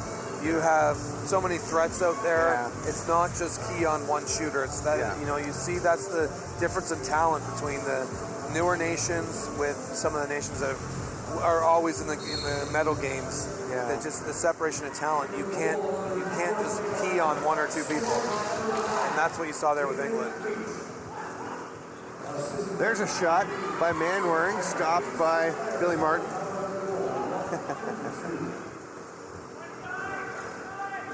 I like this tweet by Dean Johnson. WILC equals world is loving Culp. Oh, I love Culpamania. Culpamania is you running saw rampant. That on my, what a goal tweets. by Tristan Rye. The English defender comes down with his stick on the head of Rye's stick, and he still has the strength to hold it parallel until the defender's stick slides off, and then the presence, the hand-eye coordination to contain that shot and bury it in the top corner. Yeah, and they're sticking around. Australia's just got to keep working hard and stick around, but you going back to Culpamania, I got to give credit to the assistant equipment manager of the Buffalo Bandits. He coined the term. I saw it on my Twitter mentions. I thought it was great. I wish Chad was a little bit younger, because I think Culpamania is a slogan that could take off, and I don't know how many more years he has left in Buffalo and then NLL, but I love the term. I thought it was hilarious, and I could just see, sure, it's Culpamania. He's going to run wild on you. Hopefully he runs a little wild on the Canadians. David Leach with the shot, saved by Billy Martin. I'm just trying to think, because you have to be neutral in this game, but I guess you are allowed to root for your team coming up in a game later in the day. Yeah, I mean, I think it's a tall task for the boys after, especially an emotional game last night. Yeah. As part of the management, I'm not. I want us to have a good game and learn some things. But like I called the other games, it's a learning experience, right? They definitely have a higher talent pool. Big forecheck by the Australians. They ripped the stick away from. Oh, it's Caleb Hall's stick that gets lost. Another save by Nick Rose, but it was in the crease. Great save by Rose a little earlier and Caleb Hall. But yeah, you're pointing out, Israel doesn't have the talent pool or the box experience of the big 3 countries, but you've gotten yourselves up there, or they, however you want to put it, have gotten themselves into the top 4 in the world. Amazing accomplishment. These teams battling to be 5th in the world. The winner will go to the 5th versus the 5th and 6th place game. The loser will go to 7th or 8th. Australia right now in the ladder position. They're down by 2, but they're moving the ball and they're sticking around. Taylor with a nice quick release, but just wide, and Tyson Rowe comes up with it. Yeah, like you said, Stephen, in the game of the other arena, the Czech and Ireland are in a close-fought battle too, and wouldn't that be a surprise to see England and the Czech Republic if Australia is able to claw back in this game? But I mean, that's good for the sport, right? Ireland and Australia, if they can somehow get this done, and they would be playing for the 5th and 6th game. Yeah. Australia's taking a penalty. Nick Rose making his way to the bench. Oh, a huge hit by Wade Hammond. And Nathan Clare is down on the floor. That was a very big hit. It was a big hit, a clean hit. Had his head down, didn't see it come in. It's good to see him pop back up because he took a really hard hit there. Wade Hammond bumped by John Arthur and by Sam Clare. And it looks like Hammond is going to the bench, to the penalty box. And I don't know who I would be biased against if I had called that game, Stephen, because I grew up in Canada. Yeah. I'm part of Israel. It'd be tough to do. Yeah. But You'd be biased against both of them. yeah, I would probably just try and rip apart both teams. Yeah. Tell them, be very critical. Trust me, I've done games where I've had people from both sides say I'm favoring the other side. So I think you just What try was and that? Was that Peterborough Lakers Senior versus Peterborough Lakers Junior? How would you be favored against one side? Oh, Shaka. You and your ways. Chris Mannering behind the back comes out to Cole Schaefer. That pass knocked away by David Gall, but is tracked down by Sam Clare. Shot by Mannering. Nice save by Billy Martin. So Billy Martin's come in and made a couple of nice saves here. Yeah. The veteran keeper for the Australian team.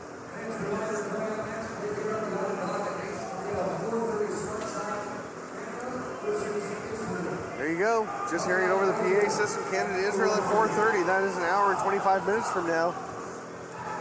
We see the Canadian team down in the left corner, down to our left. Not sure where the Israelis are, probably down in their locker room or in their area. Don't really have a spot to come out and take a look. That's the one advantage to having that end room. You can kind of come out and see what's going on.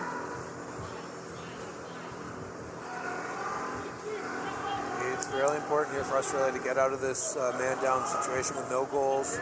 Try and chip away into that two-goal lead. Schaefer just missing that pass. We're going to have a moving pick call against David Leach.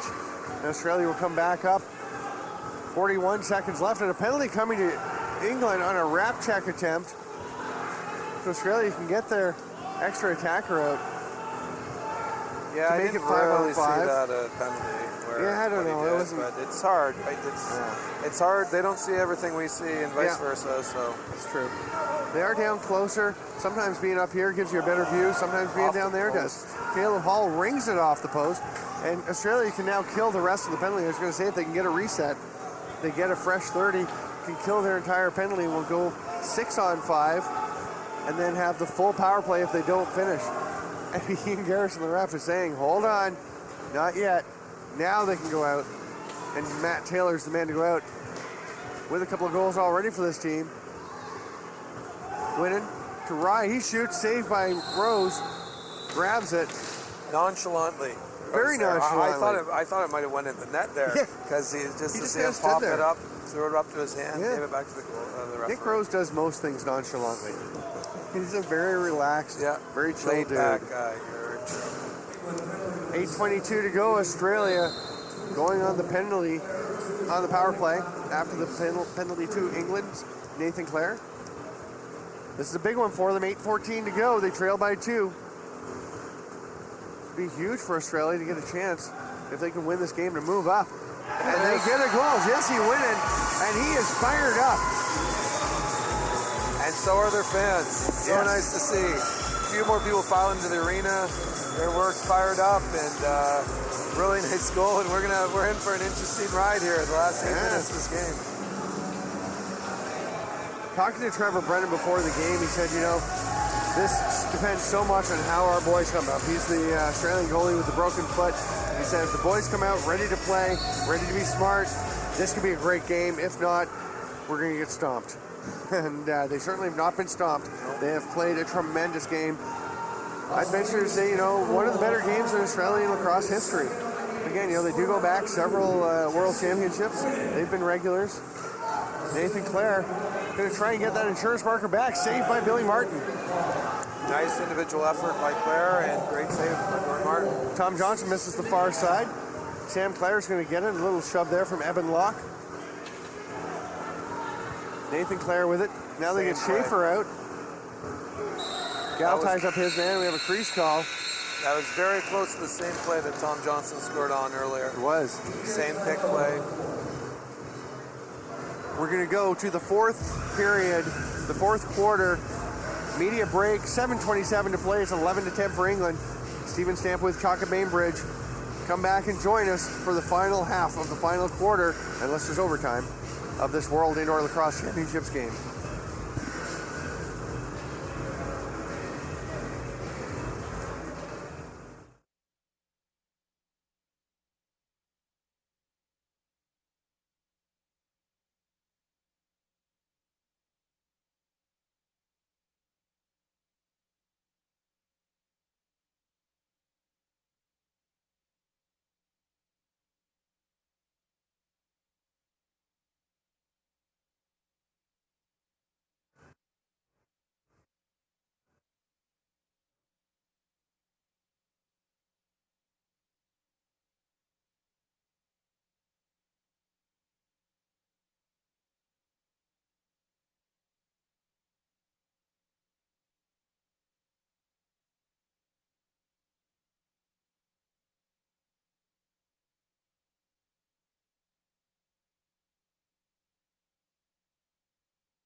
It's the stretch run for this game between Australia and England. Australia has the ball. Caleb Hall will bring it forward. They trail 11 to 10. We're just hearing from the pavilion. It's 9-8 at halftime. Czech ahead of Ireland. I thought it was going to be later. I just refreshed to see what the score was there. It is 9-8, Czech Republic over Ireland. Again, the winner of that game meets the winner of this game for 5th place. The losers of those two games meet for 7th place. There's a shot that Rose stops again. Robbing Tristan Rye. He gets it back. Passes across. Caleb Hall. Pass. Meant to play with the shot. Couple of nice chances by the Australians there. And now they settle it down. Good decision. Don't just keep firing randomly when you don't have good numbers. There's a shot by Hall. They're going to try and get a reset, and they do. Great work by Dan Menteplay going down into the dirty area and getting that ball. And that's when it's really effort. Everyone's tired. Everyone's kind of feeling beat up. Pass across the cut. The goal! Beauty! And they're saying no goal in the crease. And Tristan Ray is furious. There is no challenge flag. I don't know if we have a replay on that, but that was close. I don't think we do. I'd love to see one. Yep. It was very close. I kind of like to be a goal just so it's 11-all. It's even more exciting, but either way, Cole Schaefer is hauled down. I don't think I've seen a bigger hold ever. Nope. Hog-tied. Oh, I and think then that steps should on be him. a That's penalty. a penalty. You've got to call that. Penalty on Cole Schaefer there. Can't believe that. That's amazing to me that he didn't get a 5. You could get kicked out of the game for that. You can't step on somebody's face. 3 refs looking at it right in front of him, and he clearly brings his shoe right up the Australian's mask. Wow. And no call. It's Keith Nyberg, the Australian captain, justly called for the hold. That's unbelievable. I think they were too. They were like enthralled with the holding penalty, but you got to call that. That's blatant retaliation. And I mean, we've both been effusive in our praise for Cole Schaefer at this tournament. He's a terrific young player, but that's just a bad play. A poor decision that he should be in the penalty box for. He drops the pass, and Schaefer will go track it down. So as it stands, England on the power play. They're going to try and get the loose ball. Great play by Wade Hammond to get that loose ball with an English player on either side of him. Manwaring and Leach going after, digging away. And it's going to be Australian ball. No, it's going to be English ball, saying Wade Hammond trapped the ball on the floor, which he had little else to do there, but try that.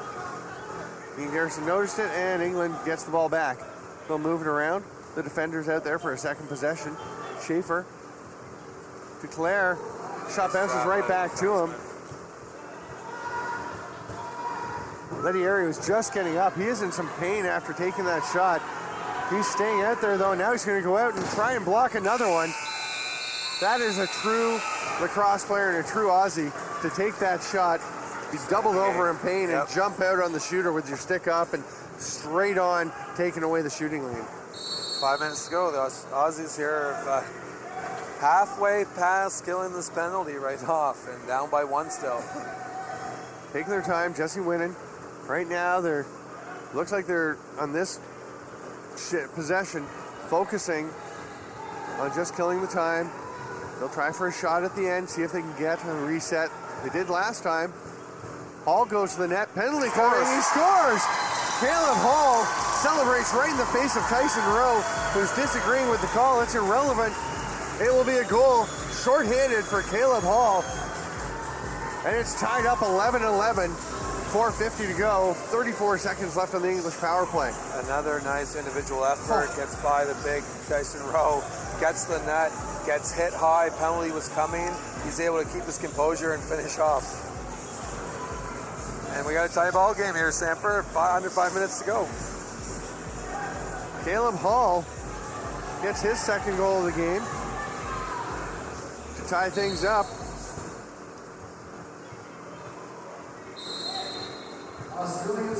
And they're going to say that it is Australian ball. Michael Gillen called for pinning the ball, and Jesse Winnan gets the win. This is big. They can kill off the penalty. Yeah, it's exactly matched the shot clock and the penalty clock. So all they've got to do is go for a shot at the end of this penalty, try and get a reset, or just go back and play defense. They're tied 11-11, 4.5 minutes to go.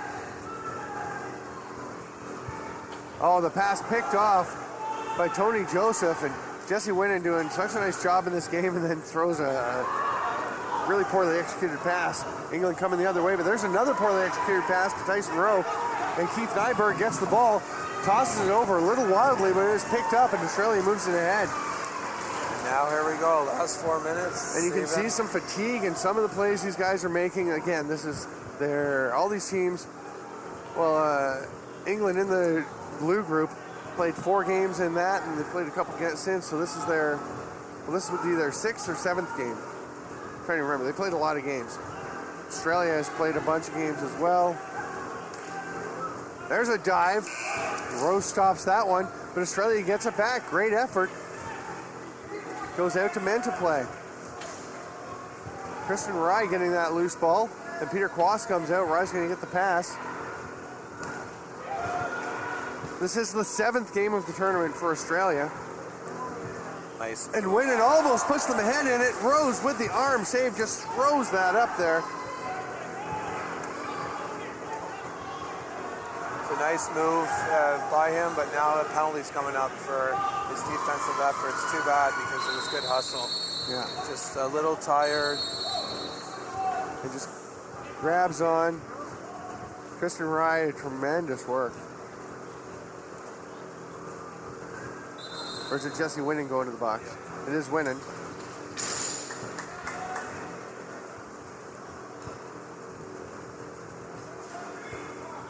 So for England, a great opportunity to get a go-ahead goal.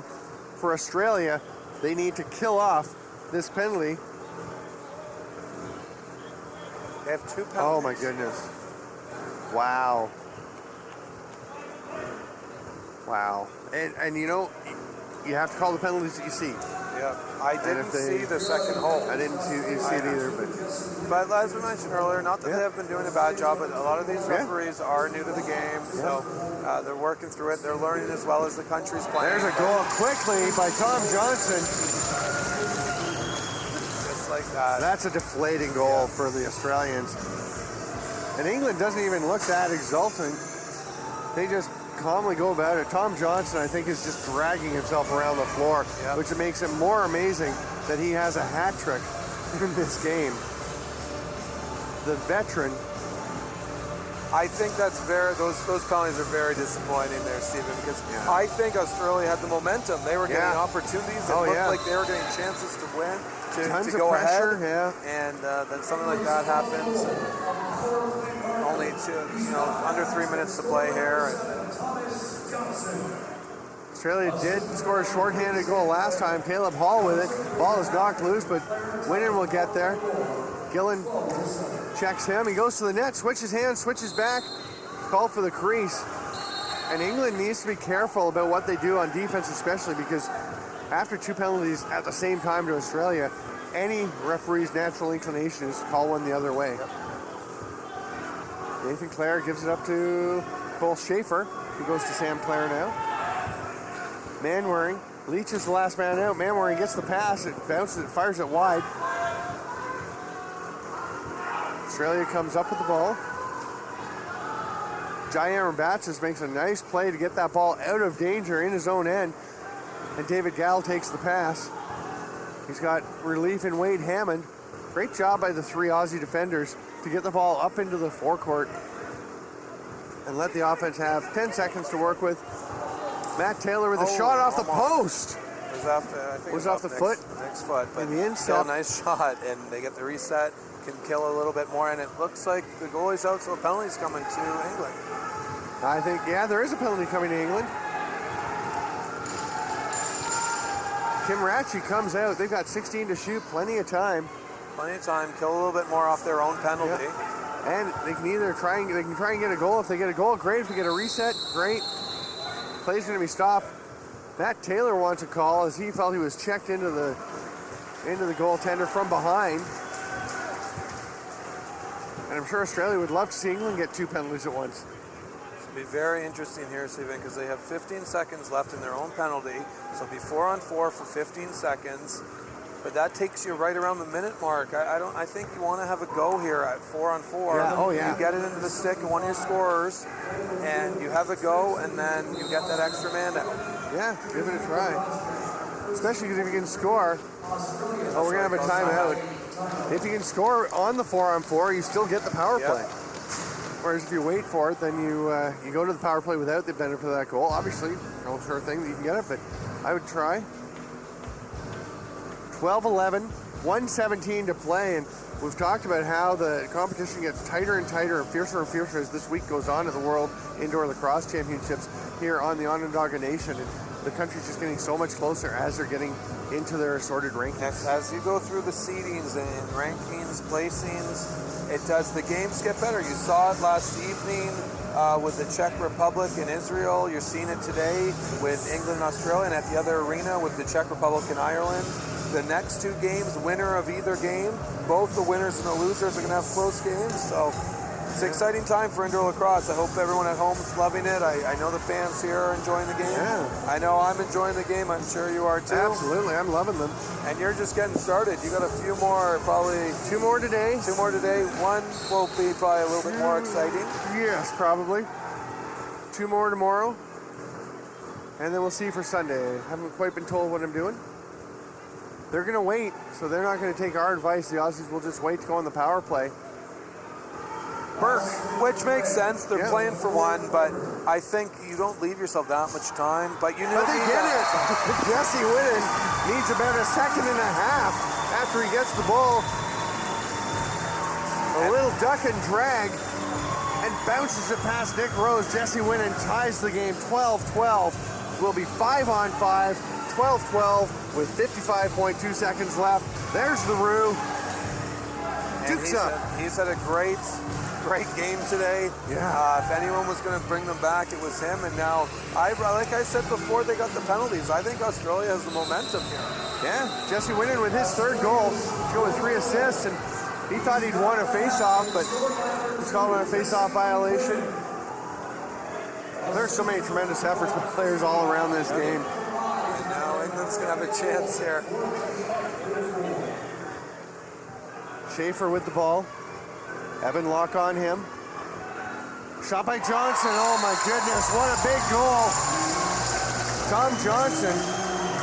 We don't want to make it sound like he's arisen from his deathbed to lead this team, but he was very sick for a couple of days, and he is back. You can see how slowly he's walking to the bench. And he has his 4th goal of the day. I mean, he's had the last couple of goals, big goals for England. I think the goalie there would like to have that one back. He was quite far out there, Tommy. He still had a very nice shot, but I think that's the one the goalie would want back there. It's unfortunate time. Michael Gillen thought he had the face-off, but Whitten pulls it back. Australia gets it, and they're going to call timeout. And Mike Hazen is screaming that they don't have any timeouts. They don't. They used one just a couple minutes ago. And you can hear David Gall screaming that was 1, but you're only allowed to use 1 per half. You have 2 in the game, but 1 per half. The referees are getting together to talk about it. But I will say this, Semper. I think that England was calling the timeout. I don't think Australia England was calling was. for timeout. Oh, okay. So I think that referee heard That's it. right. That's right. Because you saw the English player calling timeout, yeah, we did, timeout, we and he did. didn't have possession. So I think this is a very unfortunate situation for Australia. Because I don't think they were the ones calling timeout. Now England has the ball. Oh, there is a penalty up. Oh my Picked goodness. Linieri running down. English players all over me. Somehow is holding on to it. Nathan Clare on him. Delay of game penalty. Now Tyson Rowe takes a penalty, and there may be another one there. And now England's calling a timeout when they get the ball. I'm not sure why they're doing that. So Guys losing their heads because there's a penalty coming. Australia's a going to holding pull call. their goalie. They're going to be They're going to have the ball. No, 5-on-4 Yes, 5-on-4. for 10 seconds. But Now England takes a timeout. so another exciting finish here. The exact same score that was last evening, if I recall correctly. It is, if you recall correctly. You'll remember that game for the rest of your life. I thought it was a brilliant win for our program, but a very deserving win, a great opponent, Czech Republic. I wish all our games were that exciting, to be honest. We talked about the rivalry that's building between these two clubs, England and Australia, Czech Republic and Israel. You're talking about they're going to try and do a friendly game every year, an international exhibition, to just help keep growing things. We send our team every year to the indoor tournament in Czech Republic. Rada team. Yep, and very, very great hosts, great people, and so yeah, it was a hard-fought win, and this is going to be a great finish, though. Here we go, 9.5 seconds. 5 Australian runners on the floor, 4 English runners on the floor. Australia moves it down. Jesse Winnan shoots, it blocked by Michael Gillen. He gets the ball, 3 seconds, he takes a big hit in the corner, it's loose. The Aussies get it, time expires on them. And Michael Gillen and Tim Ratchie, or Chris Manwaring and Tim Ratchie embrace.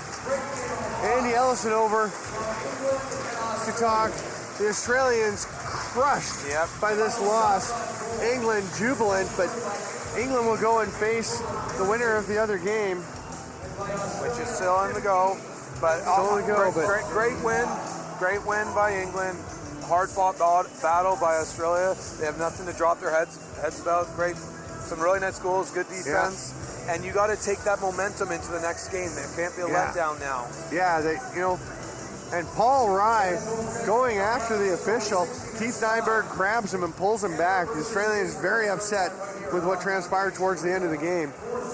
Not happy with the officials. They'll circle and have a little call themselves. They do the Aussie, Aussie, Aussie, oi, oi, oi cheer for themselves and their opponents. And then they'll go. They give the 3 cheers for England. England gathers. They'll do the same. And then the teams will go. What a rivalry battle. Everyone talking it could get a little nasty.